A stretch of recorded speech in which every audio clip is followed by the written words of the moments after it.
cómo nosotros vamos a recibir esta limosna? Yo creo que esto se tiene que reponer. Esperemos que eso por lo menos se triplique como mínimo hasta la finalización del contrato y después veremos qué se hace, ¿verdad? No sé si la medida, pero sí que nosotros tenemos que ponernos de acuerdo los presidentes de ver y que Tigo entienda que tiene que poner mucho más de lo que está poniendo por todo lo que se está beneficiando.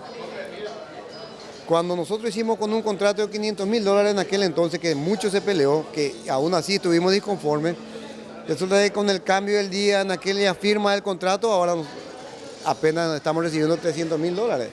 Y en algunos clubes no es ni el presupuesto de un mes, así que, y los otros clubes que necesitan con más razón. Yo creo que acá tenemos que ir hablando, viendo y hacerle entender a Tigo, de todos los presidentes y la APF, de que sí tiene que poner mucho más, porque no es el caso que por más que esté el contrato y se hizo de esa manera y con equivocaciones realmente, y saliendo beneficiado Tigo, cada vez más beneficiado, no corresponde, ¿verdad? Así que creo que merecemos por lo menos triplicar de los números inicialmente acordados, que son de $500.000, no es lo que estamos recibiendo, ¿verdad?